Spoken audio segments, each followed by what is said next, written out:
At 2 p.m. every day, David Levitch leaves his house to go to work. You may define work as a 9 to 5, but work for David is different. David is the head coach of North Oldham's basketball team, one of the top teams in the state. The hometown hero went to North Oldham for his high school career, dropping nearly 2,000 points, 400 assists, and 200 steals. David was an all-around type of player. We had a chance to sit down with David and talk to David about his journey to becoming what he is today. We first began with how it all started in high school and asked him what those days were like. My high school career was a little all over the place. When I was in high school, I had 3 different coaches.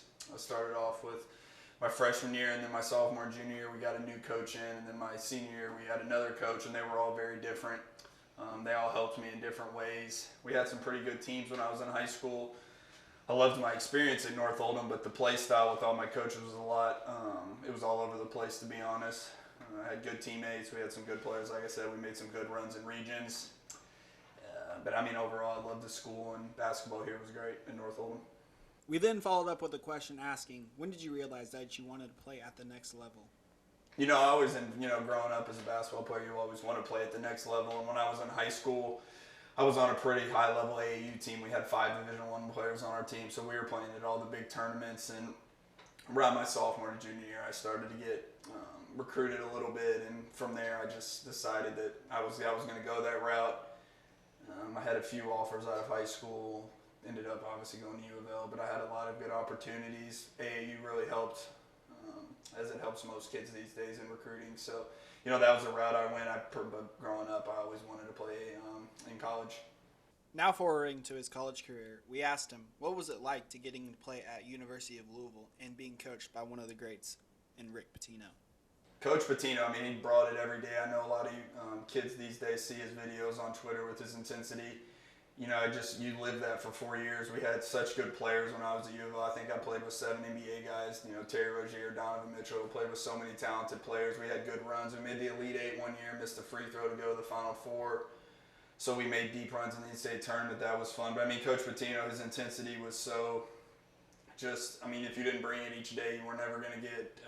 You're never going to get on the court, no matter who you were. So I kind of expected that. The routine of the day was a real challenge with individuals' weights and practice for 3 hours most days.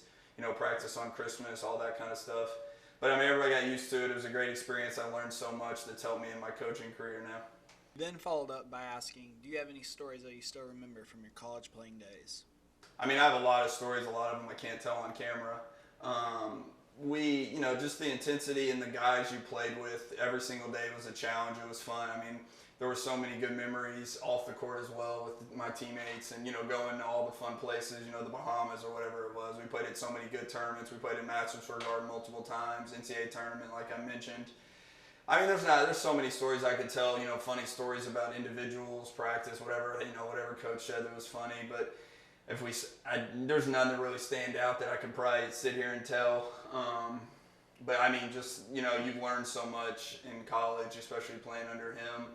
And it's not just stories, it's just, things you carry on in life and the routine of, a set schedule like that. I just learned so much. And yeah, the stories I could go on all day, boy, I've skipped those. We then switched gears and asked David, when did he want to become a head coach? I actually never really thought about wanting to be a coach. I was in the car riding back one day, and I got a call from someone that said the North Oldham job was open, and I was just out of college. I don't even think I was 23 yet. I think I got the job right when I turned 23, and I didn't really think I would get the job, to be honest. The AD and the principal were the same when I was in high school, so I just came in and did the interview, not really expecting to get it. I didn't really think about it for that long. I was like, I'll just interview and do it, and I decided to interview. And I only had one interview, and I got the call that I got the job. I really never expected to get the job because I was so young, and at the time the school was going through a transition process where they really needed someone that was stable and could get the program back going. So that was another reason I didn't really think I would get it, but they trusted me at such a young age, and this is already going to be my 8th year coming up next year, so we've been able to build good stability here, and I appreciate Mr. Yankee, Mr. Wallace for giving me the opportunity. Since David went to North and he was hired by his alma mater, we asked him what it was like to come back and coach. Coming back to my alma mater made it a little easier for me, I think. You know, if I would have gone to coach a school that I wasn't really that familiar with, being that young, I think it would have been more of a challenge. But, you know, I was familiar with the people around here. I didn't really know any of the kids when I started coaching, but when you go here and you're so used to the environment and the, you know, the people around you, like I mentioned, I already knew the principal and AD, so it's kind of an easy transition to get into all that stuff. But yeah, it was a smooth transition.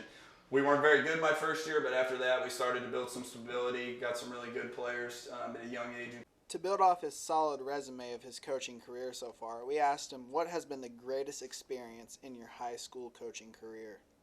I mean, winning regions was probably the best team achievement we've had, making the state tournament, going to the elite. It's really hard to make the state tournament. I've learned the past couple of years, thinking we should have made it, but we didn't. But I would say that's probably the best achievement as a team. But more importantly, I think it's as a coach, seeing kids, you know, go on to play college and be very successful in life. Is probably a better achievement to me than, you know, winning a bunch of games, seeing all the guys that we've coached. I think we're up to 8 or 9 college players now in the last 5 or 6 years. So seeing those guys go to college and play at a high level, D1, whether it's D1, D2, D3, seeing all those guys achieve their goals at the next level of college, because I know how hard it is to play college basketball. So I think that would be a big achievement, not just, you know, going to state tournaments. We've won four straight districts, 3 straight district championships, 4 straight regular seasons. So those are obviously good achievements, but I think, you know, kids going to play at the next level and seeing them succeed is more of an achievement in my opinion. Now we asked David if he could reflect on how the past year went for him on coaching, and if he learned anything great about himself or the team. You know, coaching from year to year, you kind of get whoever you get from the middle school, whether it's younger kids, so you build up the younger kids. And the last couple of years, we've had to change our system a lot. So I think every year we've kind of, you know, gone on the fly. Whether it was the year, you know, you played here, we had a lot of size and athleticism. We had a really good point guard. 2 years ago, we were a really good shooting team. This past year, we were kind of a mix of teams. So just learning how to adapt as a coach with the players you have, and trying to mix in different guys and different roles around your guys, you know, your star players. But yeah, I've had to learn a lot in coaching last year because we switched our system the last 2 years from team to team. We played a lot of zone this past year. We didn't play man-to-man for the last, 3 months of the season, basically just some. So yeah, so just, you know, learning how to go on the fly with what team, you know, benefits the most from that kind of style of coaching. Finally, what most people don't know is that David is a horse commentator and a person who recommends who to pick on race day. He is known on the tracks as the Paddock Prince. We asked him what that was like for him. I actually do a few things in horse racing. I run a syndicate for my dad's group. We have a couple horses. I run that. You know, just a lot of, you know, picking races for the horses, things like that, picking different circuits to run at, talking to the trainer, all that stuff. I also I don't know what you want to call me, but people call me a tout. But basically, if you're going to the racetrack on a Thursday, Friday, Saturday, or Sunday at Churchill Downs, Keeneland, whatever track it is, I pick horses for each race, give people suggested plays, you know, pick 4s and pick 5s if you're into that stuff. So basically, people are trusting me with their money to go to the racetrack. Sometimes they're happy, sometimes they're not. And I do some TV stuff, some YouTube stuff. I do Churchill Downs in the fall. I do their live broadcast for 4 or 5 days at the meet. So I do some TV stuff. But I've basically been a horse racing my whole life. My dad was a big horse owner growing up, so I've kind of always had the disease. And once you get in it, they always say you can't get out of it, and I'm still stuck here. As the Paddock Prince continues his horse racing and coaching career, I'd like to personally thank him for taking the time to do this interview today and wish him nothing but the best. As for everyone else, I'd like to thank you for watching all these videos that we produced this year. And for now, Luke Anderson with Knights Media Network.